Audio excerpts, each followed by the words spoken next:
for day one install for the 3-3 stack defense.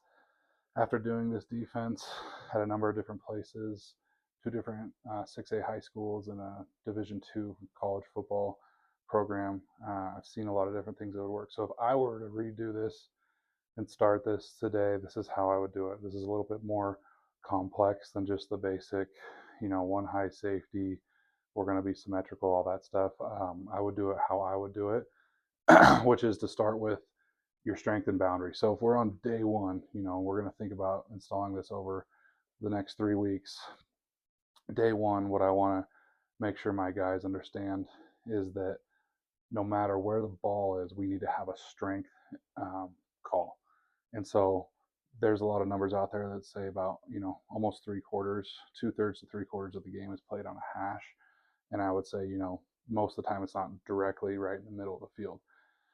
If it is, you can have contingencies and rules for that, or just call it based on the formation. That's usually the best way to do it. So if it's trips or tight end or however you want to do that. So if it's directly in the middle of the field and you can't vary which way, that's the way to do it. But I would have a strength call based on the boundary in the field. So this dotted line here is the hash. This is the boundary here. And so we'll just kind of, and then the field, which is the wide side of the field. So we're going to have a lot more space here. So going through position, we're going to have a boundary corner, we're going to have a field corner. Okay. Just way of thinking, typically these guys to the field are going to have to cover a lot more space. And so that's something to keep in mind here. What I would focus on is, I want to stay in a 2-high shell. Okay, we can roll into one, but I want our base to be used to being a 2-high shell because that's going to be able to disguise a lot of things for the offense. And so my free safety is going to go to the field. My strong safety is going to go into the boundary, and he's someone who can get in on the run fit if we have to, or roll him down into man coverage. Different things we can do with him, a lot more flexibility, where this guy is like your prototypical free safety. This money guy, he's going to be like our nickel. He's our guy who can play this outside backer position. He can be a safety if we want to roll him back into a 3-high look.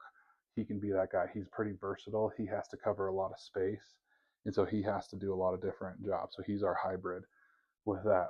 Our field end, if you have someone who's like your typical defensive end, you're thinking long, tall, athletic, strong, this is your guy because he's almost like a pseudo outside linebacker in a lot of ways and things that you want to do with him. But he's not your typical D tackle or a 4-eye D end. I would make him like a 5-tech type of D end, someone who can cover a lot of space. Your nose, your typical nose, 3-3 stack. We love, heading up the center. We want to be able to dominate the center. It's the closest, shortest line to the ball, and so that's something that I think is really important. And this tackle, he's going to be like a D tackle, D end type. He's going to be in the boundary. He might be more like a 4-eye D end or a D tackle type body, and something that you can use if you roll this outside backer up into a 4-man look. He can play interior and be physical and strong. He doesn't have to cover a lot of space as much. Be careful with that because, moving the field, there's pros and cons to every single thing we do. But I think this gives us a really good way to be unpredictable and utilize our strengths, both sides. Backer wise, you got your Mike backer's got to be a dude. He's got to be someone who is going to make tackles and could get aggressive and physical. Your Sam, he has to be able to cover some space, but he's your typical outside linebacker kind of guy. He's going to be in the box, but your normal 3-3 stack, just solid, good linebacker. The Buck is what I call him. He's someone who's going to be in the boundary. He's covering less space. He does need to drop, but he also needs to be able to get up on the line and be like an edge player. And so he's going to be, a hybrid of a D lineman, linebacker type, an interesting type body. Now, that doesn't always have to be the way it goes, but he's someone who can get physical and maybe isn't as fast as your Sam, but someone who can play the boundary and play multiple spots. Again, corner out here, field corner, he's going to have to cover a lot more space. So it just depends on what you see fit based on personnel. Some might say, well, I'm going to put my best corner out here because he's got to cover a lot of space. Remember, these quarterbacks, that's a long throw to get all the way out there. So sometimes this guy might get picked on more one-on-one backside into the boundary. So just some things to consider. I would say this guy's got to be able to play a more one-on-one and be a dog, because quarterback, that's going to be a shorter throw.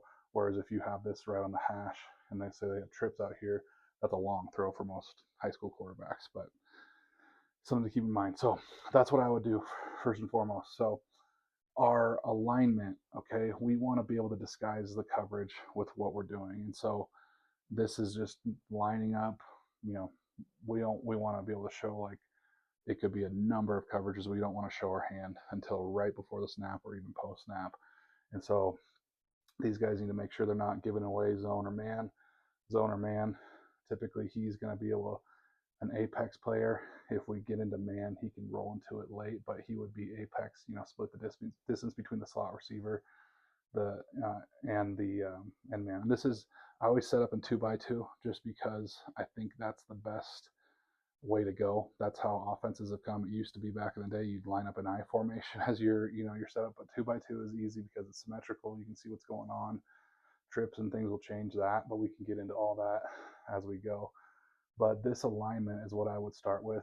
Make sure you have a good strength call, whether it's rip or Liz, rope and lasso, those types of things, so they know where to go, because they need to get lined up fast. If you're playing against a team with tempo or someone that comes out of the huddle really fast, you want to be lined up quickly and ready to roll. And so setting up position-wise, this is what I would do.